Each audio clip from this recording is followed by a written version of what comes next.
Acompáñenos como siempre con sus preguntas y comentarios, @en contexto piso I, @Carlos Penaloza. Siempre bienvenida a su participación con respeto para nuestros invitados. Las preguntas, los comentarios que tengan siempre tienen que ser con respeto. Por cierto, volvemos a aclarar, no leemos mensajes de texto por un tema tecnológico, no colocamos notas de voz para quienes nos escriben por WhatsApp, ni atendemos llamadas. 0412-700-7606. Mensajes a través de ese número para poder darle participación acá a nuestra audiencia. Nuestro primer invitado de hoy, como mencionamos, Emilio Graterón. Un gusto tenerlo acá en estudio. Exalcalde de Chacao, dirigente político, abogado, y viene también de Voluntad Popular. ¿Se fue o lo fueron? Vamos a comenzar por allí. ¿Cómo fue esa salida de Voluntad? Es una experiencia de periodos que se cumplen, ¿no? Y que, como todos los venezolanos, en algún momento vimos que había allí un liderazgo que podía generar un cambio. Ese periodo se cerró y estamos tratando de impulsar una reflexión ya desde hace más de un año, una forma diferente de ver la realidad social y política del país, e incluso de renovar la autoestima de los venezolanos con nosotros mismos. Nosotros tenemos el país más maravilloso de la tierra. Tenemos una gente magnífica, resiliente, gregaria, familiar, simpática, con buen humor.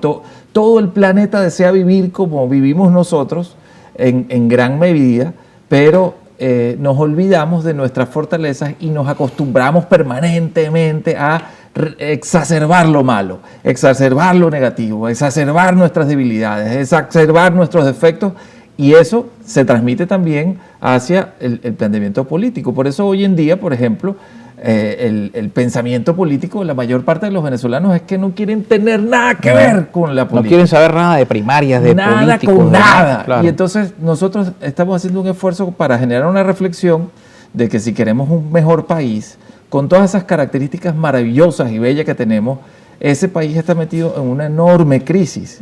Y hay muchísima gente, la gran mayoría de nuestro país está pasando hambre, está pasando necesidad, y eso tiene que cambiar, y tenemos cómo cambiarlo. Y podemos cambiarlo de una manera constructiva, positiva, sin matar, sin destruir, sin romper, sin dañar. Y es la reflexión que estamos haciendo. De hecho que... ¿Pero dónde parte esa reflexión? En este libro que escribí hace poco y que quiero compartir con ustedes. Los invito a que lo lean y lo vean, porque es precisamente la esencia de ser venezolano, es que somos buena gente, somos buenas personas. Pero ¿dónde es ese quiebre? Porque Emilio Graterón no tiene 2 días acompañando a Voluntad Popular, y pudiera ser el mismo caso, la misma pregunta para Roberto Marrero, para quienes hoy no forman parte de esta organización política. ¿Dónde es ese punto de quiebre que consideran hasta aquí los acompañamos porque se rompió lo que es esa aspiración? Yo te plantearía, más que un punto de quiebre, un espacio donde me siento reunido, un espacio de inclusión, un espacio de unión, un espacio de reconocimiento. Cuando tú has vivido y convivido en una permanente confrontación, y esa permanente confrontación no te ha dado resultados, tienes que reflexionar y tienes que pensar cómo buscar la forma de ganar, buscar la forma de cambiar. Si tú no haces esa reflexión y ese cambio, estás equivocado. Y yo no quiero estar equivocado, como todo el país lo ve. Todo el país sabe que esto tiene que cambiar, pero todo el país, el 80% del país, no quiere tener nada que ver con la discusión política y social. Y eso o al menos te con tiene estos que políticos decir algo. Eso te tiene que decir algo. Y por eso están apareciendo liderazgos completamente fuera de la caja. Y por eso están apareciendo discursos que no se parecen a lo que hemos visto durante mucho tiempo. Y por eso aparecen opciones que son completamente diferentes.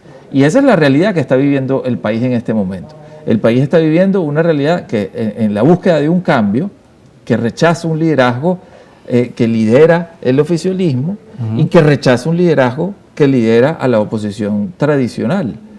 Y hay un espacio en la mitad de cerca del 70%, 62% de la población que está buscando otra cosa. Y ahí es donde yo me siento, ahí es donde yo siento pertenecer.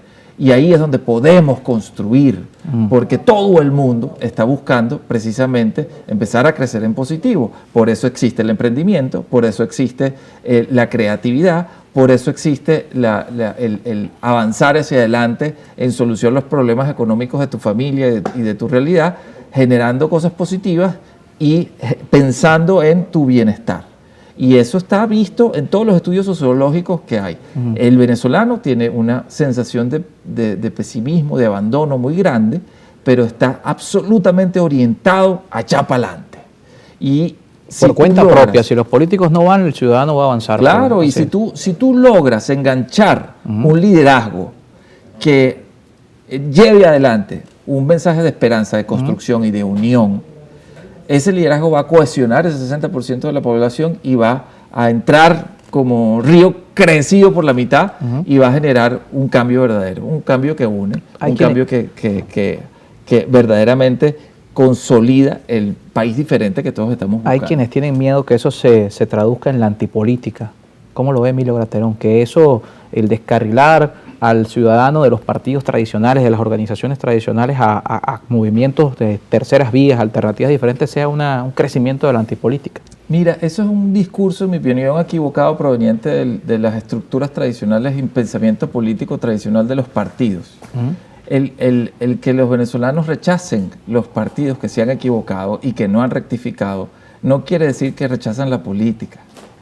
Rechazan a los políticos. Y eso no es un pensamiento antipolítico. Tú y yo en este momento y todos los que nos están viendo estamos haciendo política y estamos planteando un cambio, estamos planteando cosas diferentes y estamos planteando ideas que construyan un país distinto. Y eso es política y eso es construir política.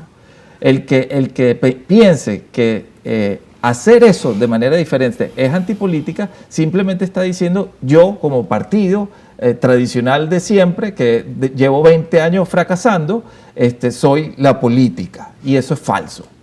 La política es construir, sumar, hacer país, y eso es lo que nosotros queremos hacer, y eso es lo que todos los venezolanos quieren, y eso es precisamente lo que nosotros estamos construyendo, y eso es sumar y sumar y sumar a toda la gente buena gente, y de eso un poco es lo que hablamos, es sumar a mucha gente y crear un efecto, un fenómeno de liderazgo colectivo que nos lleve a ese cambio.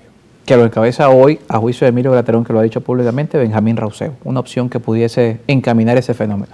Te lo puedo demostrar con absoluta objetividad. Ese ejercicio que yo hice públicamente hace poco es un ejercicio que se basa simplemente en la verdadera posibilidad de liderar ese grupo y la verdadera posibilidad de ganar una elección frente al oficialismo. Si tú comparas a los candidatos en la realidad actual, los candidatos existentes que no están dentro del error muestral son María Corina Machado, Benjamín Rauseo y cualquier candidato que ponga el G4. Entre María Corina Machado y Benjamín Rauseo ocupan el 75% del espectro de preferencia electoral.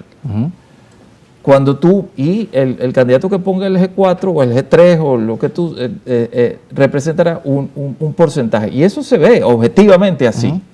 Claro, ese tercer lugar está entre Manuel Rosales, Enrique Capriles, varía según el fotógrafo. Exactamente, el nombre que tú le pongas. Pero el nombre de María Corina Machado tiene más de 50 puntos de rechazo en todas las encuestas. Y cualquier nombre del otro grupo tiene más de 50 puntos de rechazo. Y Benjamín Rauseo tiene 70 puntos de visión positiva. Solo empezar. 30 de rechazo en este. Sí, y justamente es de la población más extremadamente opositora. La segunda cosa, ¿quién está inhabilitado, quién no? De ese grupo, el único que no está inhabilitado es Benjamín Rauseo. Tercera cosa, ¿quién plantea un discurso constructor? ¿Quién ha prometido cárcel para los que pierdan? ¿Quién ha prometido odio y destrucción? ¿Quién ha dicho aquí se va a seguir haciendo las cosas así porque así lo hemos hecho y hay que ser coherente? Entonces, eso es exactamente lo mismo de siempre y por lo tanto eso genera la probabilidad de cambio muy baja. De hecho, ese discurso extremista, ese discurso de amenaza, de destrucción, de constante chantaje, el chantaje constante contra la comisión de primarias, el chantaje constante sobre la participación, el chantaje constante contra las posibilidades de una solución electoral, eso lo único que hace es consolidar y aglutinar al chavismo en un extremo y a esa oposición extremista en otro extremo y vuelve a dejar desamparado vuelve a quedar en el todo medio el país. todo el país. Hay unos retos importantes, nos toca hacer una pausa y al regreso lo conversamos con Emilio Graterón. Benjamín Rauseo es, por supuesto, conocido en toda Venezuela como el Conde del Guácharo, es un humorista, eso todo el mundo sabe quién es el Conde del Guácharo, pero tal vez no todo el mundo sepa quién es Benjamín Rauseo. Y ejemplos de outsider en el mundo existen. Podemos poner el caso de Zelensky en Ucrania, Ronald Reagan en Estados Unidos, Jimmy Morales en Guatemala. Es decir, no es la primera vez que alguien ajeno al mundo político se lanza al ruedo para una elección presidencial, pero han salido ejemplos buenos y han salido ejemplos malos. Hay cosas que analizar allí luego de la pausa con nuestro invitado Emilio Graterón y también leemos sus mensajes. @en contexto piso y @Carlos Penalosa y recuerden también nuestro WhatsApp 0412-700-7606.